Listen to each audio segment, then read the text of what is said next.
He dropped that. Oh my God. Oh, let me see if he still wants to try, or if we should just keep going. Let me. I think we should try. Yes. He was using Firefox, so and it A dropped him cautionary out. tale to all you users out there. Yes, Firefox. Why Firefox? Because before Chrome, it was the alternative. It did it to him on Chrome too.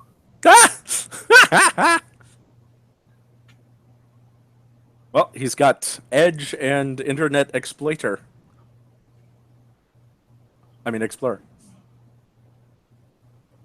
Well, it could be something with, like I said, Windows updates and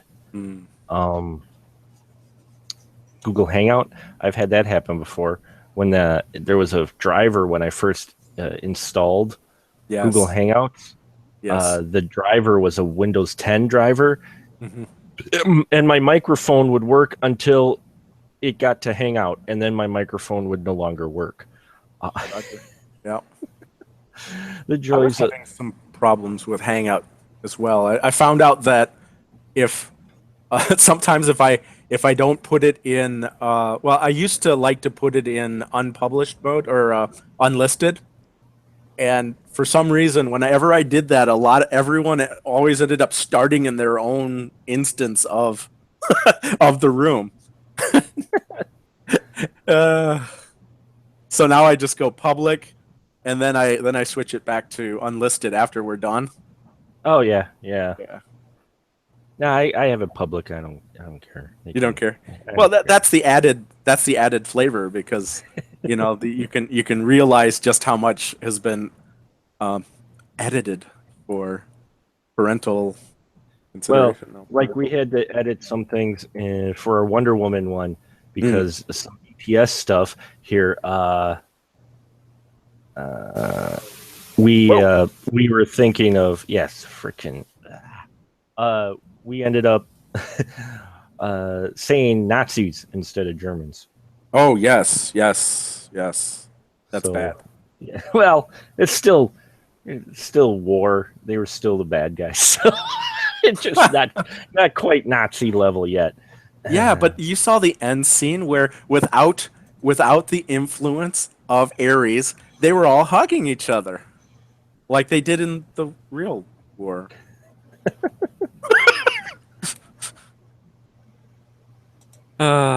Looks like it's just going to be us gentlemen this evening. He thinks it may actually be a virus. So give me just a minute here and we'll get rolling.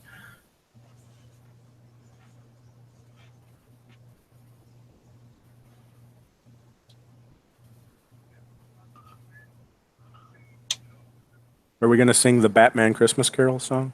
No, but Jingle Bells, Batman Smells, Robin Laid an Egg. Yeah. The Batmobile broke its wheel and Joker got away. Hey! Second verse, same as the first. So, yep, it's just going to be us. So, hope you folks don't mind. All right. So, golly gee willikers, Batman. That's not this Batman we're doing tonight. Gah. Don't you even? Why I oughta to the moon. To the moon. Pow. Zoom. No pow. No zoom. No zap. Yes. That's not that Batman. Okay. I love onomatopoeia. Just because I love to say it. Onomatopoeia. Yeah. You ready there, Glenn? Sure. Way to sound pumped, Glenn. No. I am stoked for this. So, all right. And welcome all you Spoiler Room fans out there. Thank you for joining us once again. Yes, we are doing Bat Month. If you didn't catch it, we did a little prequel to Bat Month with our coverage of Batman 1966 and took a little breather in there for Wonder Woman. But now we're full on into June and it's going to be Bat Month. And part of the reason why I picked June to be Bat Month was because 1989 Batman premiered this month. Yes, the Tim Burton, Michael Keaton, Jack Nicholson juggernaut, which at the time It was the most expensive production, I believe, to be made at that time. And so we're going to talk about that. We're going to talk about some other things about the film in general. And I got a great crew with me tonight down in the spoiler room. They've pulled up a chair. And first off, we have the BFD himself, Mr. Glenn Bittner. Hello, Glenn. How are you? I'm super. No super. No, we're not doing super. No, sorry. Sorry, I'm fine. You're bat-tastic. There we go. Oh, no. Glad to have you in the room tonight. And next to him is the Bowtie Man himself, Mr. Paul Salzer. Hello, Paul. How are you? I can't be wonderful then, right? You can, just not on this episode. Okay. I kid. I think you're just being batty, but I'm just robbing that from you. So. I love it. I'm doing well. So prepare yourselves, folks, because we are talking about Batman from 1989, directed by Mr. Tim Burton. Yes, folks, we have here Batman, the big comic book film, which I will say in many ways is probably the reason why you have the comic book films that you have today, at least kind of a precursor to all of that. Now, for those three of you out in the universe who may not have heard of the summary of this film, we get the story of the Dark Knight of Gotham City, who begins his war on crime with his first major enemy, the clownish yet homicidal Joker. Now, Glenn, do you remember when this film first came out, and what was your experience with it? Yeah, I remember when this first came out. I like this movie a lot. I actually don't care a lot for Jack Nicholson's Joker. Really? Really. I don't care a lot for Jack Nicholson in a lot of things because Jack Nicholson is always just Jack Nicholson. Mm-hmm. And in some roles, it works out well. In this one, it didn't feel like the Joker to me. I mean, and this is obviously before we had, like the Heath Ledger Joker and everything like that. For the most part, the Joker was what I read in comics or from the 1960s Batman, but it just he felt way too much like Jack Nicholson. Even for me back then, I'm just like, man, it's just I mean, some people say, well, he takes a role and makes it his own. He takes a role and he makes it himself, is what it is. But it wasn't enough to make me not like the movie, even though I rewatched this from time to time, and there's just parts where it's, I mean, I watched and I'm just in my head, I'm thinking so many other things other than it's like Batman. Because you say his name 3 times and he appears, and then you can wait and all that's Beetlejuice. It's Beetlejuice. It's just because Michael Keaton is also he's I think at that time he was it was a surprise I think that he was cast. Mm-hmm. Because he wasn't known for doing anything really serious for the most part. I mean, he was more he was Mr. Mom. No, he did do Clean and Sober, I think, before this. Yeah. Did he? Possibly. But he's very, I don't know, at times, his delivery at times is just so, looking back, hindsight 2020, it's you did it, Burton did this grittier, darker Batman than what most of us had been used to. And at times, Keaton's Batman is almost, it sounds too much like Mr. Mom at times. Mm-hmm. Sure. But again, even with all that stuff, I still, this is one of my favorite Batman films. It's definitely, I think, my favorite of the ones leading up to The Dark Knight, and I think only The Dark Knight itself is the only Batman movie I like more than this. Mm-hmm. I like it better than both the sequels to The Dark Knight. So, I mean, I enjoyed it. I saw it twice in the theater. I owned it on VHS, so I mean, it was a good film. Cool. It's great. Yeah. I remember this was a bit of a big deal when it came out. Paul, how about you and your first thoughts with Batman? My memory of it was that I could not watch it when it first came out that opening week because I was working on a dairy farm at the time. Really? Yeah. So I was milking cows and basically shoveling crap all over the place and thinking about Batman. And I was so excited when I finally got to be home because this was in I think Van Dyne is where the farm is, and so when I finally got home, I was so excited and was ready to go watch the film, and I liked it. I really liked it. But here's the funny thing: is I liked it for the excitement. You know, this is the younger me watching an exciting comic book film, and as I was watching the film again the other day to kind of prepare myself for this podcast, I found myself truly liking it for its artistic value and seeing all the things that I truly missed when I was younger. And I can understand why people when they talk about films, they talk about a person the director's vision of the film. And I didn't really understand Tim Burton's vision of the film until I got to rewatch the film, and I just picked out so many more things. And my opinion of Batman, this version has gone up quite a bit more than when I originally watched it. So it was really weird. I'm glad you have the show or this podcast about this, because I probably would have just left it on the kind of the bookshelf and forgot about it. Yeah, it's interesting though. What'd you think of Michael Keaton cast as Batman? Because Glenn is right. The casting, I mean, we talk about now with the way the internet is and everything, and how casting, like with Batfleck, everybody was like, oh my God. But I was watching some of the behind the scenes stuff, and it's interesting that same complaints people have about every character person they've picked to portray Batman came up when they chose this. What'd you think of Michael Keaton? Michael Keaton is just a wonderful actor. I thought I will always say that I felt that he was a better Bruce Wayne than Batman, but his Batman was not bad. Again, watching it through the second time, you really appreciate what he was doing with the character.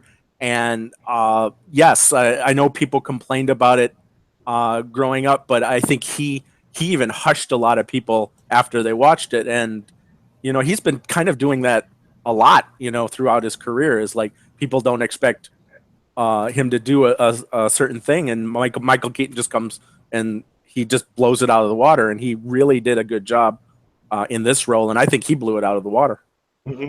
And I have to. I love the film, and I'll get to it in a minute, but I will agree with Glenn that it is more Batman versus Jack Nicholson than Batman versus the Joker, though I think he does all right as the Joker, but you do see a little more Jack than Joker in it, I think. How do you feel about Jack Nicholson in it?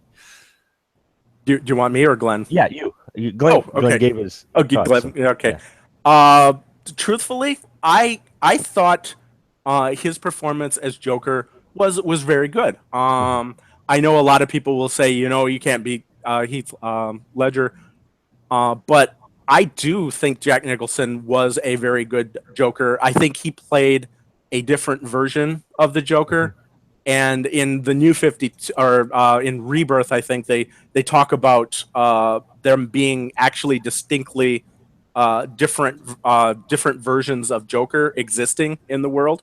Sure. And he does represent one of the three Jokers. And what's really weird is I think that this discussion about who is the better Joker kind of led to that comic book, Right. saying that there's these different versions.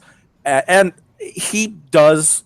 I don't know. I just when I look at him on the screen, and yes, it's kind of Jack Nicholson, but to see the expression in his eyes, the way he pulls himself, he just when he stands there, he reminds me of a really menacing type character. And it was nice, especially for someone when the age I was when I first watched this film. It was a nice experience, and I guess with all the newer movies, you know, you compare it to different versions of him. So I don't know. I think his Joker, even though it's more Jack than Joker, he did have the look, but he was the way they designed his Joker and you know, with his clothing and everything was a bit like out of the comic, but was also felt like a nice, at least them attempting to try to maybe do a bridge from the 66 campy Cesar Romero, who we talked about in the last episode, you know, the Batman episode for 1966, still kind of had the dark side. This is if it was fully realized. Yeah. I think if like Cesar Romero, because I did kind of get a feel like he was, even though he's bringing his own, he did throw a little bit of, it almost felt like nods to Caesar, like with the laugh in that. Glenn, did you kind of feel at least maybe a little bit like he was a bit of a bridge, or that they were maybe trying to go for a darker Cesar Romero's Joker, maybe? I mean, at least in appearance, they were. Right. And there were nods to that Joker, I think, you know, in his attire at times and stuff like that. Mm-hmm. But yeah, I was definitely going for a darker Joker than we had been used to. It was less funny, haha Joker, and more, hey, let's kill a bunch of people Joker. You know, he was more, you know, of a sinister, you know, criminal than he was, you know, just kind of a more aloof, you know, kind of comic booky villain. Yeah, he was, and I dug him, and I'll just give my quick thoughts before we move on. I love this movie. I when this movie came out, I became obsessed with this movie. I was the first one in line. I've got a postcard Batman. My buddy got me the 1989 Bat logo, and it's from actually 1989. The teaser poster that's just the logo. I literally clipped when they showed Batman on TV, broadcast TV. I clipped the news article for the listing and taped it to the back of the postcard that I have. I am a big this Batman. I watched it like 6 times in the theater. And so I am trying to contain myself, but this is one of my all-time favorite films. One of my all-time favorite comic book films. I just love this film because, namely, because not only the people in it, it has all great people that I knew. You know, I was getting familiar more with Jack Nicholson's earlier work. He scared the shit out of me with The Shining. And in fact, The Shining is probably the film that still scares the hell out of me. But, you know, I knew all these people, and to see them all into a film like this was great. But not only that, and watching the behind the scenes stuff on the Blu-ray that I got a while back when it came out with I think it was for the 20th anniversary of it. Yeah, I think it was the 20th anniversary. They came out with the Blu-ray or whatnot, and they had the behind the scenes stuff. You know, up until this point, we really only had Superman for big tentpole comic book type films. Am I wrong on that, Paul? Or I mean, it was pretty much just Christopher Reeve and Superman before this. Yeah, as far as I can remember. I mean, I don't think. Yeah, that's. I mean, there was Flash Gordon in there, which was ahead of its time. I love Flash Right. Gordon too. But Glenn, do you remember this was pretty much outside of Superman, the next big superhero film, wasn't it? Sorry, what? Do you remember any other superhero film being like no, the big? No. This was. I mean, and this was. I mean, this was a Warner Brothers' biggest movie, up to this point. I think before that it was Superman. So Right. No, this was, and it was our first glimpse of, Batman since, the 60s for the most part. But definitely, live action, yeah. And yeah, it was. So everybody was hyped and watching the behind the scenes stuff. I didn't realize they wanted to make, and how about this? They wanted to make Batman in 79. When they Wow. first, in the behind the scenes, apparently there was an initial right after Superman, Superman was taking off. There was actually, I guess, United Artists picked up the option. They created Bat Film Inc. or something, and they actually shopped around an early script and drawings for a Batman film that they wanted to do back in '79. It started. It took them 10 years to actually make this film. From when it was actually presented to when it was actually realized. And I didn't know that, but apparently, yeah, I forgot which guy it was. One of the executive producers, he started a comic book course at a college, and soon after that, he got tapped to come in and work on a film for Batman in '79, but nobody would touch it with a 10-foot pole. Because he wanted to do a dark version, and all anyone ever knew was the 1966 version. So they were like, eh. Didn't they do a Captain America that year? Like there was, 79? I think. Well, yeah, there was the.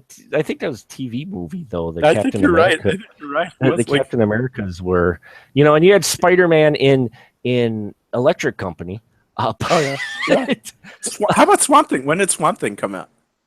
That was mid early 80s, right? Yeah. But it wasn't like a 10-pole whatever film. It was like direct, it was not a big film. Right, and probably people didn't know it was even a comic. So, yeah, so we have Tim Burton in this, this was only his third film, which also started another trend, apparently, of picking beginning directors to handle your super mega budget superhero film. It's set a precedent, I think. Glenn, how did you think Tim Burton handled the film as far as the direction goes and the vision that he presented on screen for this Batman? Repeat that? What did you think of Tim Burton's direction and his vision that he had here on this Batman? I loved it.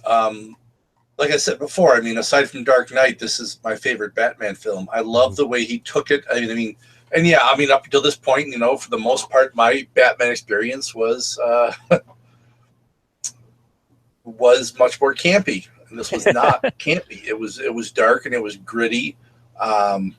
And I had read a little bit of Batman comics, but not much.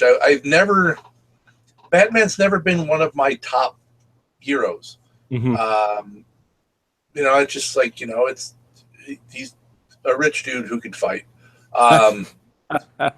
Much like Iron Man. No, just kidding. Yeah. And I mean, a lot of my thoughts on him now are, have matured as I have, where I'm just like, man, how many homeless shelters could you fund with, one bat jet?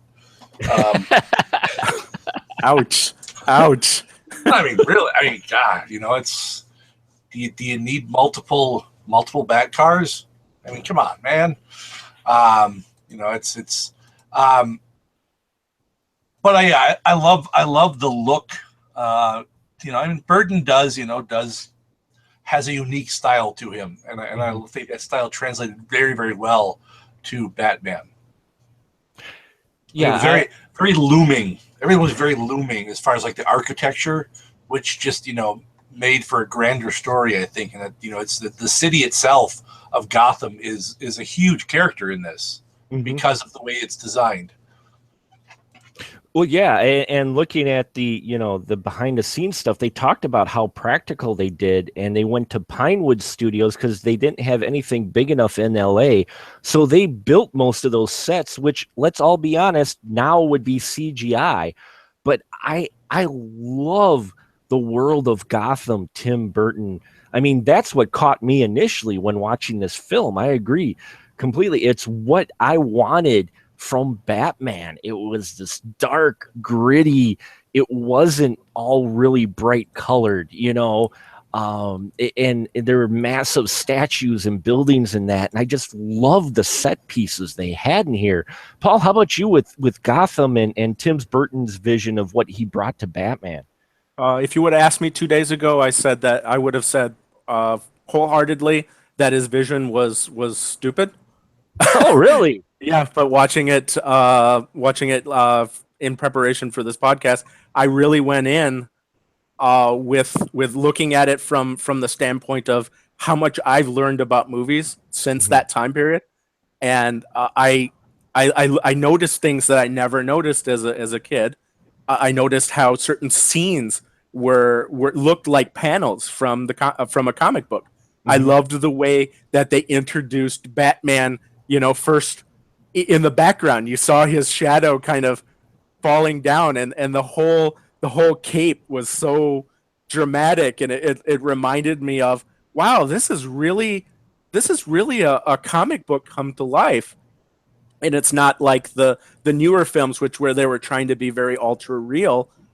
This really felt like an artistic piece to me, and I would say yes, that this vision was.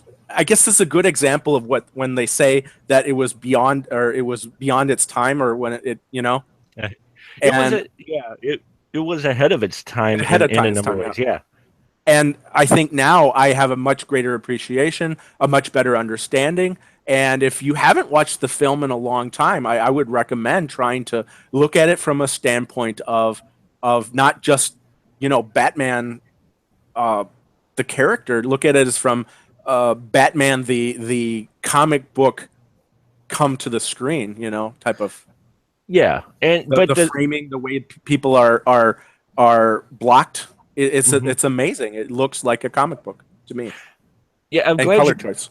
Oh, and the color choice definitely. Yeah. And I'm glad you mentioned the opening, because in the opening they start you off with a dad and mom and a kid, and I swear it's almost leaning you to believe, oh, we're getting the origin story now, kind of thing, a little bit. But they take a back alley. Your villains are grimy. The city is grimy and dirty, even in the daytime. Gotham is. This is one that I think a lot of comic book fans were hoping for, because the TV show was all bright and sunny and flat lighting and such. And here, the first time we get to see Batman, you see him in the shadows more so than full on bat form, until he kicks the ass of the first two guys, which I think that opening's important, because that not only sets up that whole scene from when the kids are the family's going in the alley and they get mugged and the dad gets hit, and then you see Batman, and even the conversation between the two thugs on the roof. That first like 5-10 minutes like sets the tone for the whole movie, I think, to let you realize this is the type of movie you're into, folks. This is not the 1966 Batman. And I loved how that opened. And we don't get to see Bruce Wayne right away after that. We actually are introduced to Knox. huh? Knox Yeah, and Vance. Robert. Excuse me. What's his name? Excuse me, Wool. Wool. Thank you, Robert Wool's character, Alexander Knox. And you've got he's talking to not Commissioner Gordon. He's talking to Carl Grissom. So not Carl Grissom, Eckhart. And so you're like, oh, we got even new characters in here. So they started introducing all these newer characters in here, and I like the characters they had around the Joker and Batman, because they're also were big names. I mean, Glenn, did it surprise you the big names that they actually got attached to this film? For a film like this back then, when it was kind of a risky film to make. It was a little risky, but I mean, I don't think it was. I mean, they courted a lot of people for this, and I mean, Sure. They pissed some off too. They pissed off Robin Williams big time with this, because when Nicholson was hemming and hawing, they offered the role to Robin Williams, which then got Nicholson to sign, and Williams was like pissed that he was basically used as leverage just to get Nicholson on the role. But I mean, they tried so many people for God, I'm trying to remember who they all. I mean, they wanted Charlie Sheen was considered. Willem Dafoe was considered for the Joker. Boy, I forget who else. They went through a Oh number. gosh, I mean Alec Baldwin, Mhm. Emilio Estevez, Matthew Broderick. I mean, tons of people that they considered for this role. They considered Stallone and Bruce Willis, and they even considered Christopher Reeve, which I thought would have been incredibly just That Ballsy. would have stupid. that would have been weird. I mean, yeah, the list for people they considered for the role. I mean, Kurt Russell. I mean, Dan Aykroyd. Can you imagine that? As the Joker? Yeah, Mel Gibson was considered. No, as Bruce Wayne. Mel Gibson, Dan Aykroyd, Schwarzenegger. These guys. These were all people that they considered for the role. Yeah, it's and Stallone himself. He says this was the big decline for like the big action heroes because it all became much more about style and like visual effects and stuff like that. So yeah, it's interesting the number of people, the big names that were potentially attached, and then those they actually got. Sure. God, I mean, if I remember right, the Burton wanted I think he wanted like Christopher Lee in here, and I think Martin Landau was originally considered for the role of Carl Grissom. So I mean, yeah, it's so many people. I mean, just it would have been so different if any of these. I mean, that they considered for the role of Batman. I mean, Kelsey Grammer. Can you imagine Fraser Crane as Batman? I mean, you know, people say like you know, oh, Michael Keaton, but I'm like Albert Brooks. wow. Yeah. I mean, Yeah, they got Keaton when Burton was on, and a lot of people. I mean, there was, like I said, I was watching the behind the scenes stuff, and I forgot about some of the stuff. The Wall Street Journal apparently had an article on its front page saying, "What is Warner Brothers thinking casting Michael Keaton from Mr. Mom as Batman?" So you had rage back then about casting. It just took longer for it to get out, but you know, I mean, I think we so the Batman also started that. See, it started fan rage. Look at that. yeah. Not only did it start the superhero trend, it started the trend of superhero fans complaining about casting. Yeah. But they did say, though, once they got Jack Nicholson on, you have to admit it did give weight to a comic book film, and I think that's when people started taking serious note of going, oh, this is going to be a different type of film because, well, Jack Nicholson's attached to it. you know, and so that's what from what they said, that's what kind of brought in a lot of the other people. And then you get Jack Palance, who's actually in a small role, but as you know, Jack Nicholson's boss. Paul, can you think of any other actor who could pull off being Jack Nicholson's boss other than Jack Palance? Yeah, it would be tough. But some of the ones that they were considering for Jack that Glenn mentioned kind of would have made me think, hey, that would have been a good Carl Grissom, you know, type character. I would see that.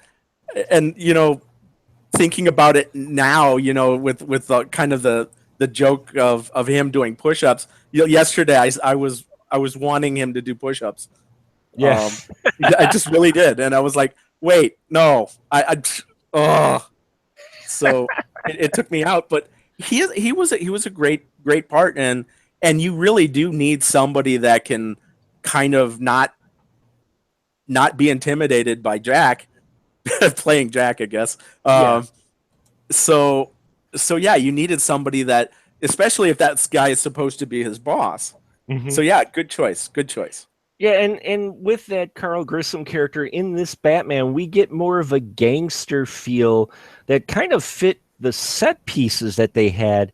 And I kind of liked that it kind of, you couldn't quite tell what period it is. It was kind of, they were kind of going for 50s because you had the gangsters in that, but you had some of the newer equipment in there as well. Glenn, what'd you think about the period that they had and the fact that they kind of took Jack Nicholson and the Joker and Carl Grissom and kind of made the organized crime angle with it. That's kind of true to the comic, wasn't it? I believe so. Like, I mean, like I said, I haven't read a lot of Batman comics, so Sure. but I think it's fairly close to the comics. And yeah, I mean, the organized crime thing. I mean, it's more of what Batman did. I mean, yeah, he has his, the Joker and whatnot, but I mean, a lot of his stuff, Gotham in general, is just, organized crime was like the big bad thing. Yeah, it was, and I think it helped give him extra guys to fight, so it's not just Batman and Joker. It's Joker's organization of organized crime syndicate more so than just mano y mano. But I like the setting and the fact that they did make it kind of older school as far as the look with the clothes and that. Yet you weren't quite sure what period, which was carried through to the animated series. Which was great to see. But what do you think about with the set pieces and kind of the time, not really establishing a specific time period where this takes place? Again, because I thought that they were being artistically trying to present a comic book feel. Mm-hmm. It really did make me think that, yeah, they were taking inspiration from the pages, and they did whatever they needed to do with their embellishments. And I mean, it looked, some of the things is like, oh, these pipes don't make any sense, but hey, it makes it look interesting. So, but yeah, they did a good job. Yeah. So it overall, again, added to that whole feel of the comic book, which I didn't appreciate as a kid because I was so excited about it's Batman on the screen, man.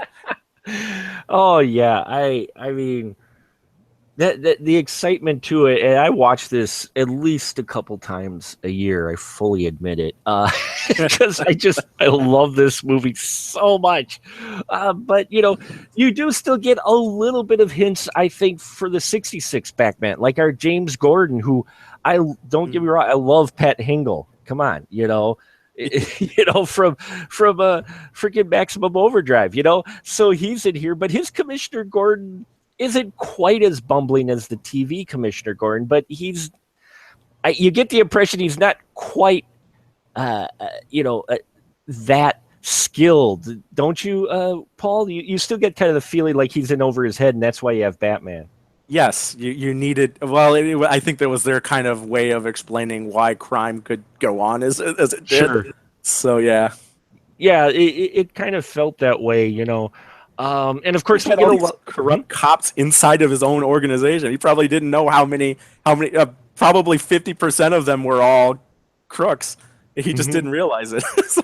What's interesting with the behind the scenes when they were doing, when I was watching that on the Blu-ray, they actually had a segment in there that wasn't in the movie that must have hit the cutting room floor, where they have Commissioner Gordon doing the speech just before they do the lighting. Yeah, talking about how they will weed out every crooked cop here in Gotham City, and I'm like, oh, where was that part? No kidding. But see, that would have changed his character. it would have changed it a bit, and Billy D. Williams is Harvey Dent showing up in here. They were talking about it back in '89. They still didn't plan on like franchises. But Burton said with the casting of Billy D, he always kind of had the fantasy of, well, if we do go to make another one, it would be cool to have him as Harvey Dent. But it was cool to see Billy D in here. And then Alfred Pennyworth. Glenn, what'd you think of Michael Goh's character as Alfred Pennyworth? I thought it was pretty spot on. Oh, yeah, he was a great Alfred. Mm-hmm. He was good. I mean, my favorite scene with him is still right in the beginning where we're introduced to Michael Keaton's Bruce Wayne, where he's kind of, just follows behind him like a little, like a shadow. Picking great. Up the glass and that. I mean, that was just a greed scene. Now, what'd you think of that? Because that added some humor. There is some humor worked in here, Glenn. Did you think the humor worked? Like they put just enough in here but still kept it dark? Do you think they kept a decent balance in here? I think so. I think I think there's just enough to keep it going without being too much. Mm-hmm. Yeah, definitely. Yeah, I mean, because like you get the scene too later on where Batman first crashes through the window after you get the art gallery scene, and he has his batarang up or the bat grapple, and he asks her if she's 108 pounds. Yeah. And then they don't make it all the way up, and then after she takes the pictures and he kicks the guy's butts. He goes, "You weigh a little more than 108." And I'm like, there's great little moments like that, and I thought it was fun because it showed you too that they were acknowledging, I think, hey, we are still making a comic book film. Paul, how about you with the balance of humor in here with it, and some of the dark humor too, like the makeup with the Joker's special makeup that caused people to die with smiles on their faces. Yeah. As for the balance of humor, I truly felt that without that little bits of humor, the whole relationship that Bruce Wayne has with Vicky Vale would have fell apart in my mind. My favorite funny scene was when they were sitting at the table on opposite ends and they were like talking to each other from this great distance, and she asks him if he's like if he eats in this type of room, and he was like, he thinks about it for a moment, and he was like, honestly, I don't think I've ever been in this room before. And I think that humor truly like disarmed her as well, and I think that allowed that whole relationship to kick off, and then you got to see the different side of Batman, because I am not a huge fan of the Dark Knight. I don't view Batman as always being this brooding. What are you talking about? Exactly. What are you talking about, Paul? Oh, it bugs me. It bugs me. But you didn't want to hear, "Have you taken the devil the cool light?" No. And so I needed the balance, and I needed somebody to show me that Batman is something that I can be, and so the Bruce Wayne having that sense of humor, having that balance, really did help me to make me feel like, yeah, I could be Batman. Yeah, I could be Batman. I think that was part of the reasons why they may have also casted Michael Keaton. Yeah. Not only because he's got a dark side and he can act with his eyes, but I think it helped give the idea of, well, he's a little bit more common guy looking, even though he's Bruce Wayne, and so that gives you the little more of a, I could be Batman. and maybe, go ahead. Yeah, There's only one other person that I know of that can work silence as well as he did, and that would be Glenn. It would be Glenn, yes. Glenn is definitely the master of working on silence. But we mentioned Vicky Vale in here, who's the love interest who shows up. She's the reporter, the photographer who did do Vogue Cosmo, and then she did more deadly, more dangerous stuff. And she's played by Kim Basinger. And what I find interesting is that if it wasn't for a horse accident, Sean Young would have been Vicky Vale. Aww. Glenn, what would you think of Sean Young, and how'd you feel Kim Basinger did in this role? I think she did fine. For the part she's playing, I mean, she's basically the damsel in distress. I mean, this Vicky Vale is not really written as a strong character. So I mean, I think Kim Basinger, whatever, is just fine in the role. I mean, it's not a spectacular role. No, it's not the best written one. I will fully admit, although I love this movie, her role is just kind of in there to be the damsel in distress. But we are talking 89 yet. But well, apparently though, she was called on like a week or so before they had to shoot, because Sean Young fell and hurt herself on a horse. And so I think I think she might have would have played it differently. Do you think she would have played it differently, Glenn? Sure, probably. I mean, a little bit. I mean, again, the role only had so much to offer. Yeah, that's very true. Very true. Paul, how about you with Vicky Vale and Kim Basinger's performance in here? I mean, she didn't really have the strongest role. That's true, but now I have this huge emptiness in my heart because Why? I would have loved to have seen. Oh, because Sean Young fan, are you? yeah, because that's like my second favorite. The Blade Runner is my second favorite. Oh, sure. Oh, Yeah. but Actually, yeah, I just, oh my God, I would have. Now I'm going to watch the movie and I'm just going to mentally, lament. yeah. Well, no, I'm going to mentally edit Kimmy B out, and I'm just gonna photo replace her in my head. Damn it. Sorry, didn't mean to cause you pain or whatnot. But no, see, this is why we have podcasts. People ask, why do you have podcasts about shows that we haven't seen in like a million bajillion years? This is why, because you find out something new every time. Oh my God. Well, yeah, and like you said, I think she did fine, and this was the big movie event when it came out. And as we said set pieces of the character in here. There's couple of different scenes though that I thought I wanted to talk about. Namely, was the museum scene, which I think is great, and it uses Prince's song in it. And the story behind Prince's music is interesting because he was also a Warner Brothers label artist, and apparently they were thinking of different people to do music, and Prince showed it interest, and now what we know about him, apparently he went ahead and recorded a bunch of Bat songs for the movie, and he had Burton come out and listen to a few. So he had them already done, apparently. But you use Party Man in here, and I thought that was really appropriate, and it's interesting that Prince wrote it, not reading the script, just knowing the movie and not really knowing the script, wrote a song that really fit, I think, the entrance of the Joker into the museum to Vicky Vale. How'd you feel about the museum scene in here, Glenn? Because this is really the first time we really get all three characters together.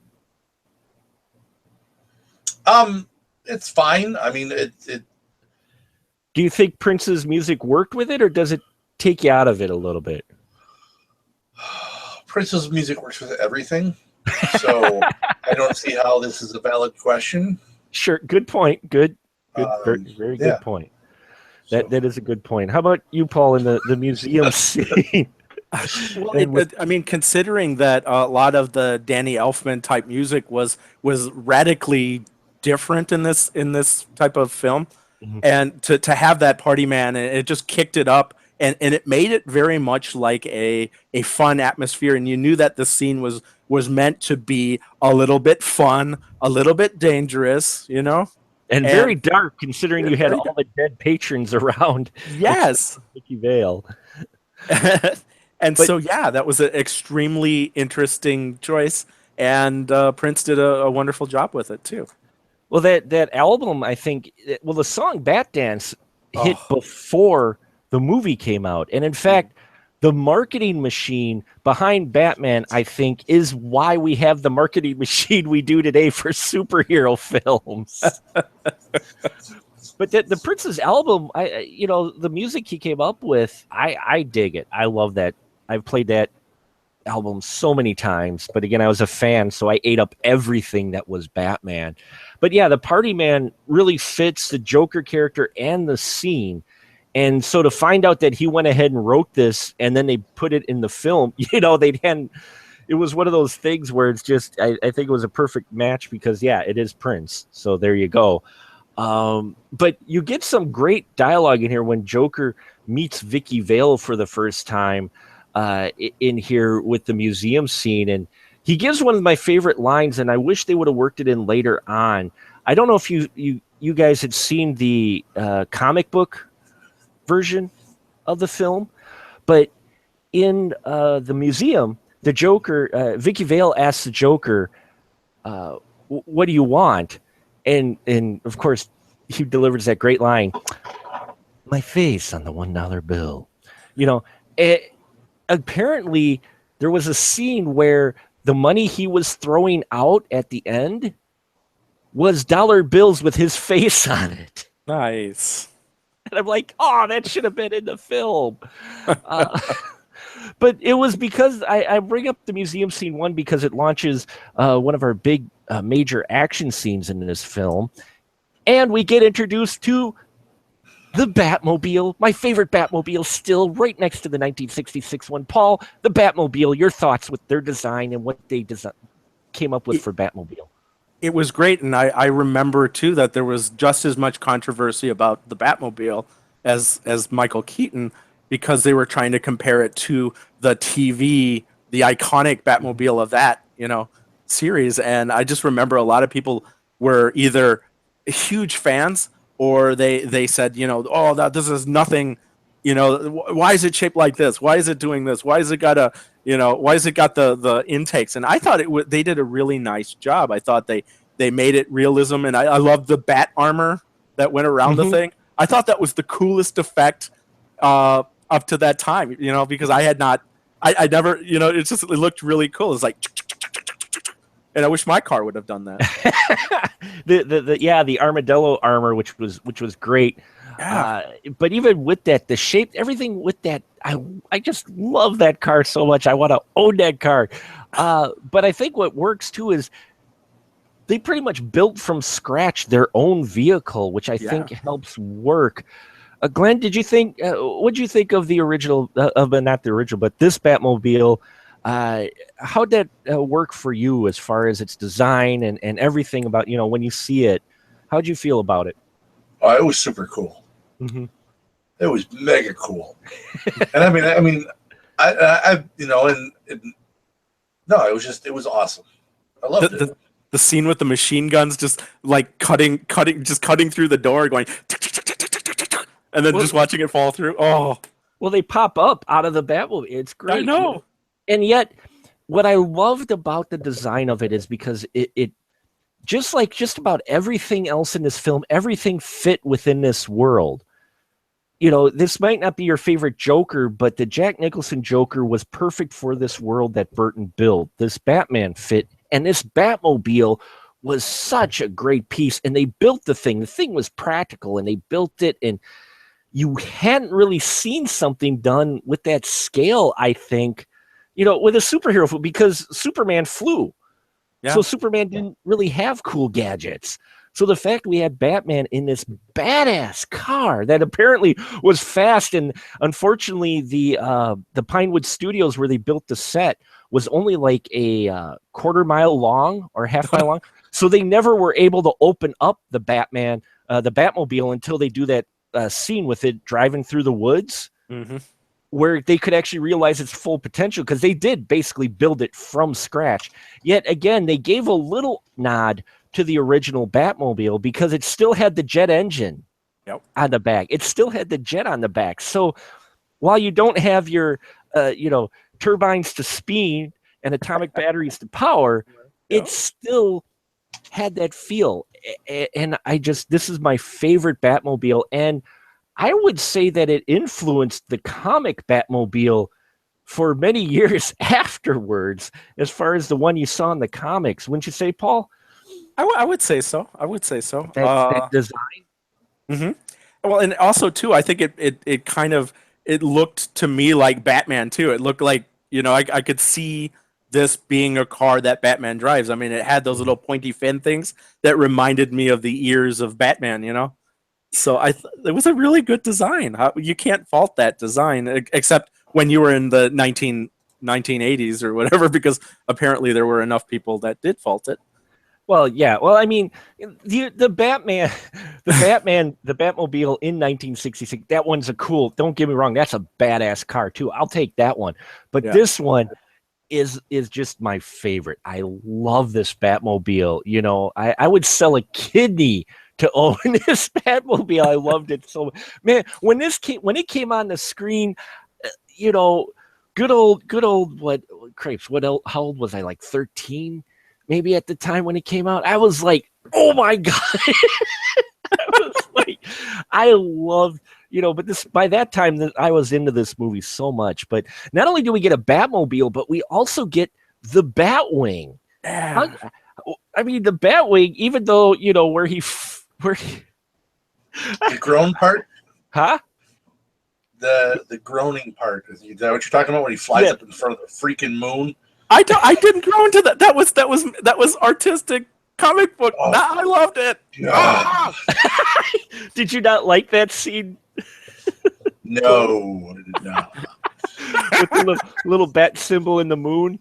But what'd you think of the Batwing, though, Glenn? Did you like the design of it?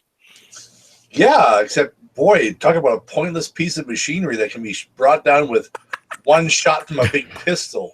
Thank you. That is a complaint that many have, and I fully recognize as well. I recognize all the flaws in the film, including that yes, he though the Joker could have hit him where the bat claw was. It could be a weakness in the armor, where he hit the bat claw. But then again, the bat claw is also where he grabbed his balloons, and I just lost my thought now. Yeah, Batwing's cool. We'll just leave it at that.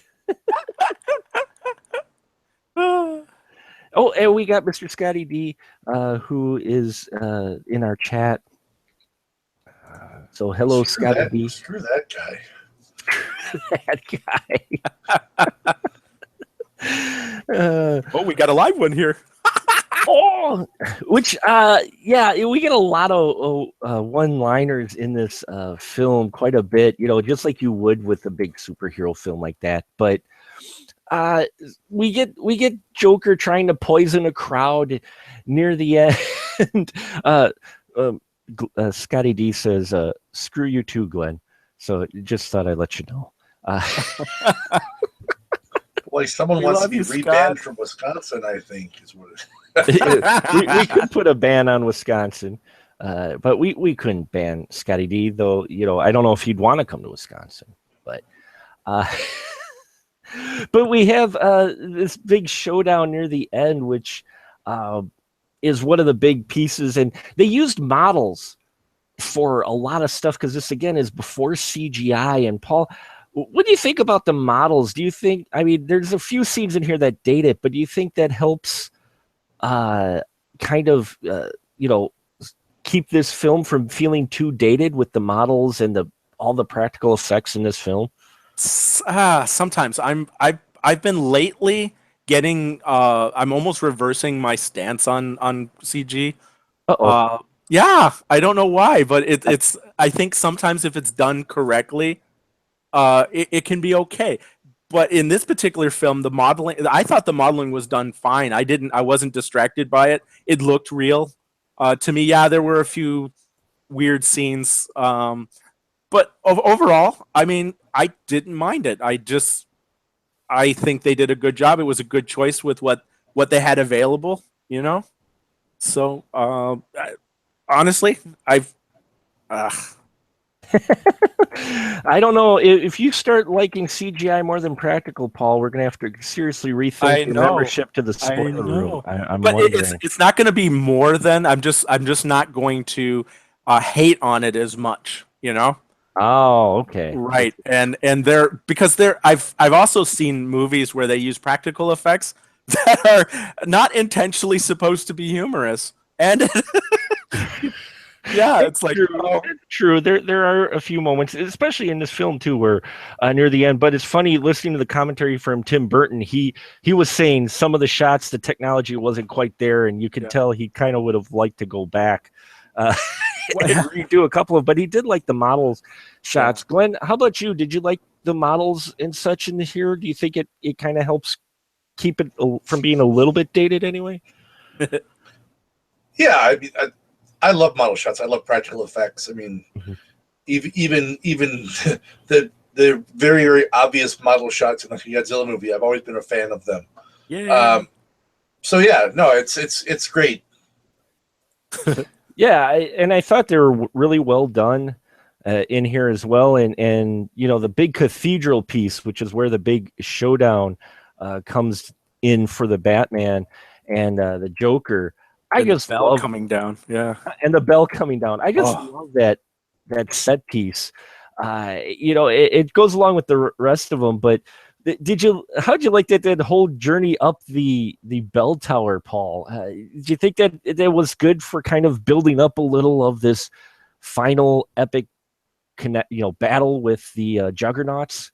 Yes. Yeah. Well, yeah, because again, I can't. I keep repeating myself, but the whole artistic comic book feel, it felt like, okay, these are panels. You got to show them progressing someplace. You know, you start from one place, you end up in another place, and then you do battle, and that's how I was picturing it, and I was like, hey, this is kind of cool. And like you said, it does build up suspense, and I think nowadays, though, I think they would have said it was influenced by video games, you know, where they had to have levels as the guy.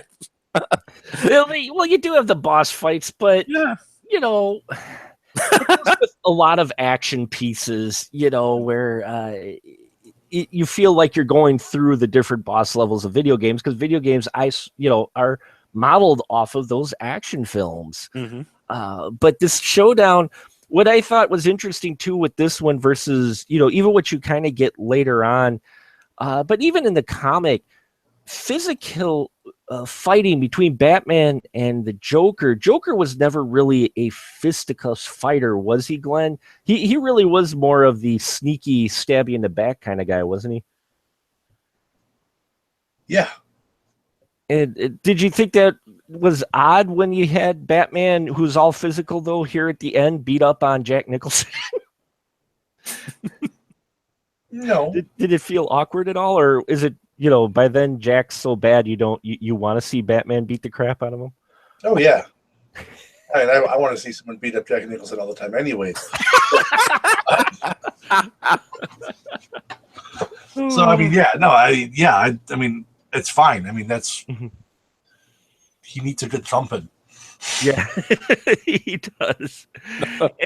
And, for the action scenes in general, not only this final battle, but throughout, when we do get Batman fighting, how'd you feel about the choreography with those fights, Glenn, and the fighting that they had in this film? Did it feel good for you? Did it feel a little stiff? What are your thoughts with the fighting in this film? Because it is an action film, so it is. I mean, it's fine for when it came out. Obviously, I mean, we've gone to the point now where, I mean, everything is so over the top that, I mean, if this was made today and that was the fighting that they used, it would look terrible. But for when it was made, it's fine. I mean, it's not. It's I would probably say it's more realistic, sure, than what we see today, where it's it's just so ridiculous. You think Batman would have had like 4 times as many enemies in the Belfry? Oh yeah, it would have been like 30 guys, and yeah. But yeah, I thought it felt like natural brawls, kind of out of the comic, where they weren't overdone. Like you're saying today, yeah. Well, every comic book fight seems to want to go bigger. Paul, would you say that the fights in Batman felt a little bit more, at least realistic, and how'd you feel about the choreography of these fights? I think they were a little stiff, unfortunately. I think the modern interpretations of Batman show him being much more exciting, much more. But again, fighting in a cowl is very realistically. You couldn't do all the fancy things. So I mean, obviously that was physical limitations, but with the Christian Bale Batman, they got around it by giving him a much more articulate cowl, and he was able to fight a little bit better. And then with the Batman Batman v Superman version, that was an amazing fight, and it's like I loved that fight. And so when I look back at the fights in here, it was like, oh wow. God, So see, and I it's love hard. Yeah. I love the fights in here, especially the final fight. Hmm. My one of my favorite fights is, of course, where he fights against the second to last boss. He doesn't Yeah. fight the Joker. He fights the big guy, and I love the choreography with that one, where the guy's like knocking bricks off, and he's beating the snot out of each other. And I love the fights in here because I too felt like they felt a little bit more natural, a little more brawl like. And yeah, they were a little stiff, but they even brought that up in the behind the scenes stuff. That suit, apparently the way they built it in that was heavy as hell. Yeah.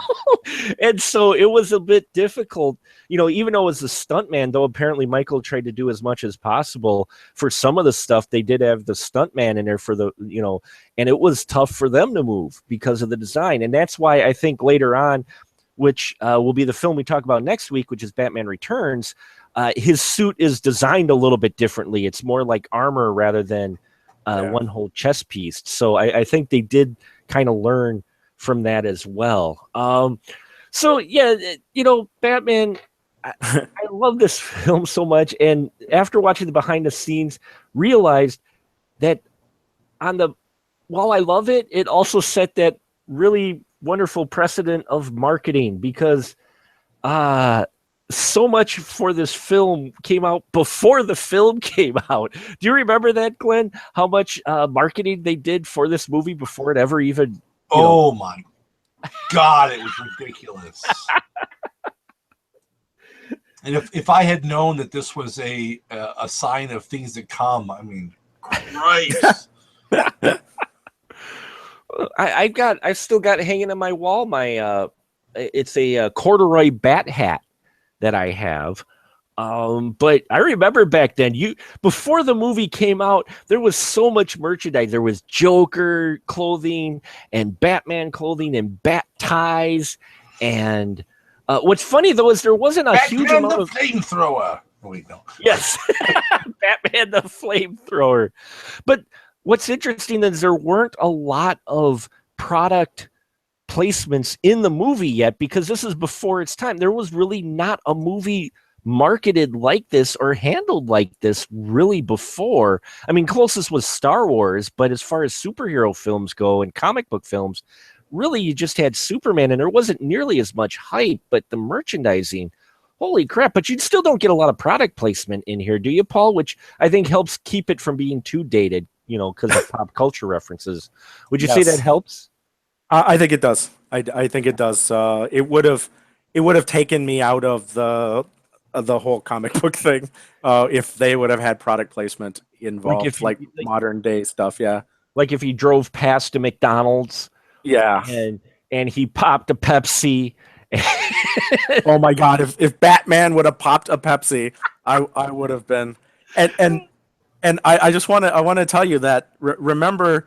I didn't actually have to worry about any of that marketing stuff because I was on a farm. Oh, that's true. You did, yeah. So it was very interesting to hear you guys talk about how much it had overflowed. I didn't even realize that. It was everywhere, man. But even when this film came out, it was huge. It exploded. It was one of or the most expensive film at that time that Pinewood Studios had ever produced. And luckily enough, it took off because of that marketing machine, which unfortunately, as Glenn said, was a sign of things to come because every superhero film since has pretty much been marketed like the Batman film. But they did it first, and they didn't know what they were quite doing. So I guess you could give them credit there. But when this came out, even Burton talked about how he got flack. And we think about it today, but apparently even back then, as I mentioned at the beginning of this broadcast, he got death threats because they had Vicky Vale show up in the Batcave. Oh yes. How'd you feel about that, Paul? When that happened, because they were romantically involved, she kind of suspected, and Alfred just lets her into the Batcave. Well, the male chauvinistic sexist in me says you do not let anyone into your man cave, but the real me says, because I love romances, I thought, oh, that's cool. You know, somebody is trustworthy enough to be in the deepest, darkest secret of Batman. Oh God, that sounded bad. Oh, they went deep earlier. That's why he was hanging upside down. He Down, just had all yes, the that was blood great. flowing from somewhere else. But yeah, no, that to me showed trust. That was, you know, I know you don't watch Batman for the romances, right? But it Oh, I showed do me all the time. it's the levels. You know, you started out with this very basic relationship. They didn't know each other. In fact, he didn't even acknowledge who he was at the beginning. And then when she got to find out about him, and then they have this little moment, and then they have a little dinner away from the actual main dinner, and it slowly builds up. And by this time, at that point, having her at the Batcave to me was like a show of an actual fully developed romance that you don't get to really see in an action film. Usually it's the short way, you know, the shortcut way. And also, while we're talking about death threats, apparently he also got death threats, and he actually stopped going to Comic-Cons because people were pissed that the Joker was the person who killed Batman's parents. How'd you feel about that one, Paul? Oh God. Honestly, it didn't really matter. I thought story-wise, it's a much better thing because you tie in the villain to the hero and vice versa. You know, that whole line of "I created you, you created me" type of thing. I thought that was a much better story. Who cares about the origin in this particular? I know, blasphemy, right? Blasphemy. If anyone wants Paul's email so fans can write to him about, who cares about the story of superhero films, contact us after the show and let you know. I was going to give it up, but what do you think about these two things that, according to Tim Burton, he apparently got death threats for and got people pissed off? Was the fact Joker killed his, Batman's parents, and he had Vicky Vale in the cave. Yes, we got a sigh. Yeah. Can you imagine if we had today's internet back then? Oh, great. Yeah, I mean, hell hath no fury like a fanboy scorned. Oh my God. It's just, I mean, do I get annoyed when things, when they change things around? Yes, I do. But I mean, I would never give a death threat to someone because they did something. I mean, iRobot with Will Smith, not at all, iRobot, not even close. Would I threaten Will Smith with death? No, I don't even, it's like, my God, what is wrong with you people? It's, I mean, if this story if that means so much to you that you think that someone should die because of it, you really, really need to probably be locked up because there's something fucking wrong with you.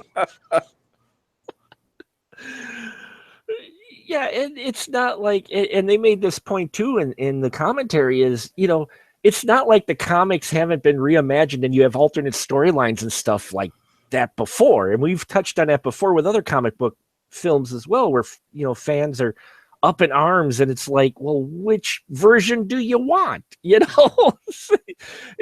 doesn't matter anyway, because they still paid big bucks to see it and it made huge bank and enough for them to justify a second one, which I think we'll wrap it up here tonight. I hope you enjoyed this discussion. Not so much a spoiler discussion as just a discussion in general of how this film pretty much set the standard and showed to studios that other superheroes besides Superman were marketable, though it would take them a while to catch up.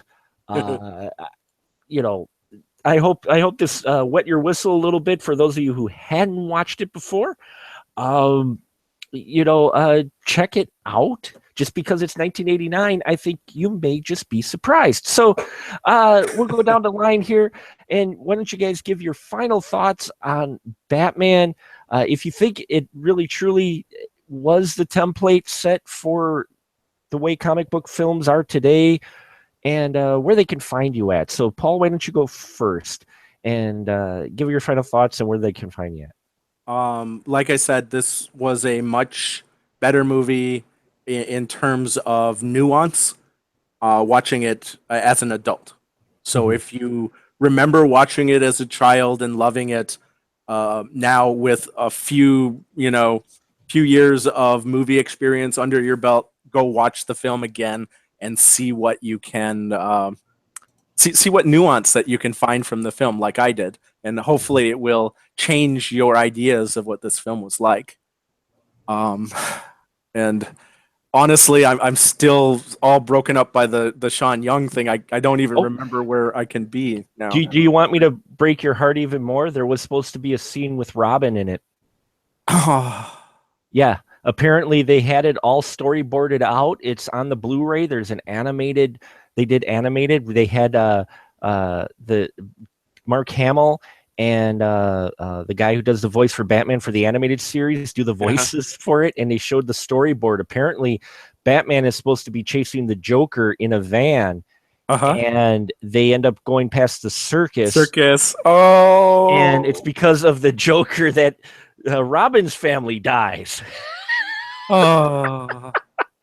And that was a whole scene. Apparently, that's where they scripted it out, and they just never shot it because it didn't fit in the film. And I have to agree that would have been just too early, way too much, too early for a film like this. So, but we'll give you a little chance to think about where people can find you at. We'll go to Glenn. Glenn, your final thoughts with Batman? If you think it was maybe the 10 plate for what we have today for comic book films, and where can he find you at? I think it definitely changed the way that that not just superhero movies but action movies in general were made. It kind of changed a lot of stuff where it became a lot more about effects and style as opposed to just punching stuff and just a high body count. Yeah, just definitely the landmark film of superheroes. I mean, it changed it forever. And mind you, we didn't have tons of superhero films to begin with, but we had enough where this really shook things up. Yeah, they showed how to do it right, and they were kind of playing it by ear because they never done something so big before. So yeah. Yeah. So there you have it, folks. Glenn, where can they find you at then when you're not here? You can find me on YouTube with the Movie Bunker and Guy in a Bunker Productions. You can find me at guyinabunker.com, at mistrunner.com. You can find me at gncast.com with the Adventure Party, my gaming podcast I do with the wonderful Brad Ludwig. Or you can just follow me on Twitter at Guy in a Bunker. Awesome stuff. Check out his reviews. Great stuff there, as well as the Adventure Party podcast. That's a great listen, especially if you're into tabletop gaming and such. So great stuff there, Glenn. And Paul, do you remember now where they could find you at when you're not here? Yes, I got my thoughts together. Thoughts together. You can find my regular reviews at my blog at forsakenfilmreviews.com.